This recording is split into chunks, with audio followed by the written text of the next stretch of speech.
Investissement éthique, investissement durable, investissement ESG. Si vous lisez les journaux, vous aurez probablement constaté que ce sont des sujets au cœur des préoccupations suisses et bien au-delà. Alors, plusieurs questions ont intéressé Money Madame. Tout d'abord, l'investissement peut-il être éthique et rentable? Ensuite, quelles sont les entreprises qui incluent les critères ESG et d'ailleurs, qu'est-ce que cela signifie? Et finalement, jouer la carte écologique pour montrer son engagement dans la défense de l'environnement, simple coup marketing ou réel effort? Accrochez-vous car Money Madame a mené l'enquête.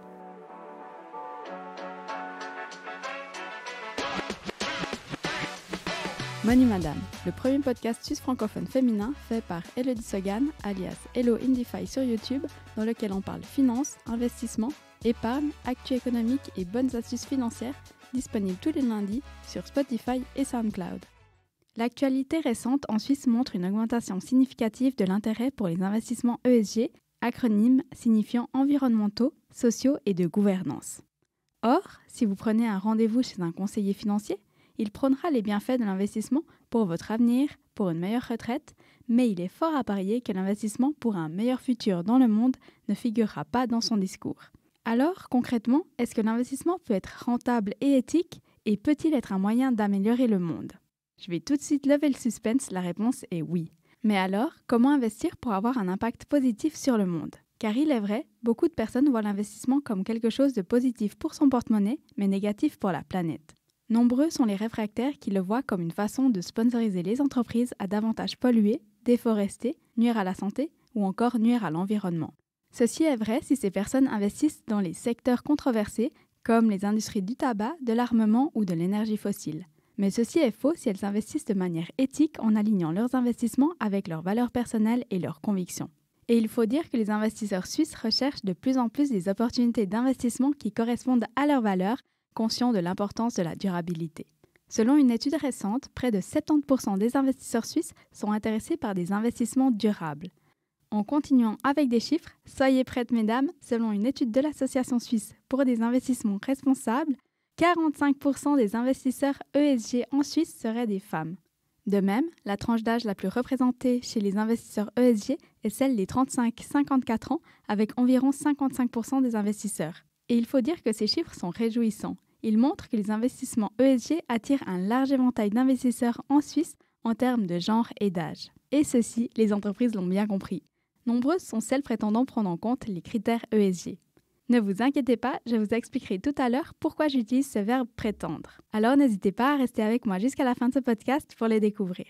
Mais en attendant, à toutes les personnes préoccupées par l'environnement, sachez que les investissements ESG peuvent être pertinents pour investir pour un meilleur futur personnel, mais également mondial.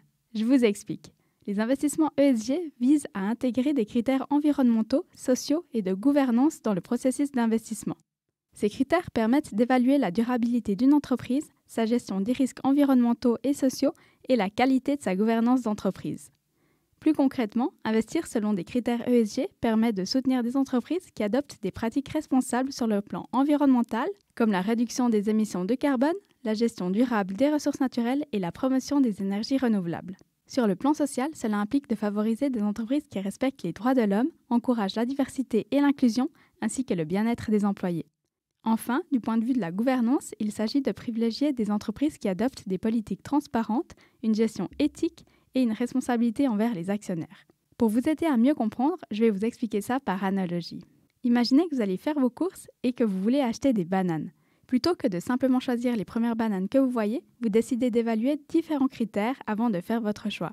Le critère environnemental consisterait à vous assurer que les bananes ont été cultivées de manière durable, sans utiliser de pesticides nocifs pour l'environnement et en préservant les écosystèmes naturels. Le critère social serait de s'assurer que les travailleurs qui ont cultivé les bananes ont été traités équitablement, avec des conditions de travail décentes et des salaires justes. Le critère de gouvernance serait de rechercher des marques de bananes qui ont des politiques transparentes et éthiques, qui respectent les droits des travailleurs et qui sont responsables de leurs pratiques commerciales. En appliquant ces critères, vous pourriez choisir d'acheter des bananes issues de l'agriculture biologique, provenant de producteurs engagés dans des pratiques responsables et dont la marque est connue pour son engagement envers le bien-être des travailleurs. Eh bien, c'est pareil pour les investissements ESG. En appliquant ces 3 critères, vous pourrez investir dans des entreprises qui se soucient de l'environnement, des droits des travailleurs et de la responsabilité sociale. Vous contribuez à soutenir des pratiques durables et éthiques pour un meilleur futur. Les investissements ESG peuvent se faire à travers différentes approches, comme l'intégration ESG dans l'analyse financière, l'investissement thématique axé sur des secteurs durables, comme par exemple les énergies propres ou la santé, ou encore l'exclusion d'entreprises opérant dans des secteurs controversés. Et si vous ne savez pas comment trouver ces entreprises, sachez que Swissquote met à disposition un outil sur sa plateforme pour trouver des investissements ESG selon vos critères importants. Il suffit d'aller sur la plateforme, de sélectionner les valeurs qui vous sont importantes, puis de sélectionner les pratiques que vous voulez exclure comme le tabac, le test sur les animaux, les armes, etc. Et vous pourrez découvrir les investissements qui sont alignés avec vos valeurs. À noter qu'il faut un compte chez eux pour pouvoir les découvrir. Alors si vous désirez ouvrir un compte, vous trouverez en description de ce podcast un code promo à insérer à l'ouverture de votre compte. Ce code vous donnera une prime allant de 50 à 400 francs selon votre premier dépôt sur la plateforme. Notez bien qu'il s'agit d'une prime de trading, ce qui veut dire que les frais des transactions que vous allez faire seront déduits de cette prime, ce qui vous donnera 0 frais sur vos premières transactions. C'est quand même super cool, non ? Il est important de noter que les investissements ESG ne sont pas seulement moralement justifiables, mais ils peuvent également être financièrement rentables. De nombreuses études ont démontré que les entreprises qui se concentrent sur la durabilité et l'intégration des critères ESG peuvent obtenir de solides performances financières à long terme. Toujours en utilisant l'outil de recherche de Swissquote, en prenant au hasard une action avec un score de 90 sur 100, à l'exemple de l'action Amadeus, on peut voir que les performances ont été de plus de 200% sur 10 ans. Il est important de souligner que les investissements ESG en Suisse ont connu une croissance impressionnante au cours des dernières années. Selon le rapport annuel sur l'investissement durable en Suisse, les actifs sous gestion dans des fonds ESG ont augmenté de plus de 50% en 2022 par rapport à l'année précédente. Ils ont atteint près de 1000 milliards de francs suisses en 2022. Cela démontre l'engagement croissant des investisseurs suisses envers la durabilité et l'importance croissante de l'investissement ESG dans le paysage financier suisse. Il faut dire que les entreprises suisses ont pris conscience de cette tendance et sont de plus en plus nombreuses à adopter des pratiques durables.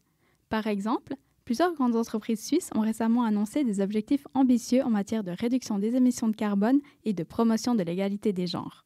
Dans le secteur des technologies propres, ABB, une entreprise suisse spécialisée dans les technologies de l'énergie et de l'automation, a mis en place des initiatives visant à réduire son empreinte carbone et à développer des solutions énergétiques durables.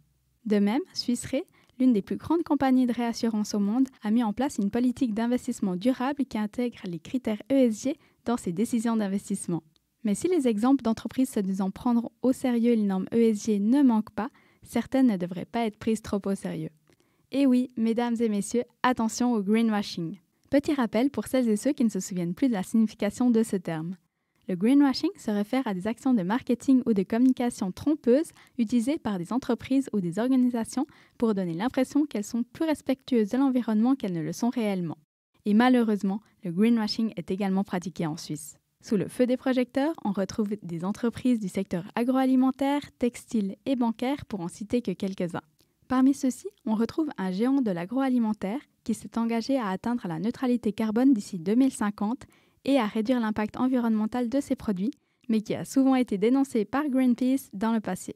Autre exemple dans le secteur bancaire, car nombreuses sont les banques surfant sur cette tendance éco en décuplant leur promotion de fonds de placement dits durables. Toujours sans citer de nom, l'une des principales banques suisses s'est engagée à mobiliser 1000 milliards de dollars d'ici 2025 pour des projets de durabilité.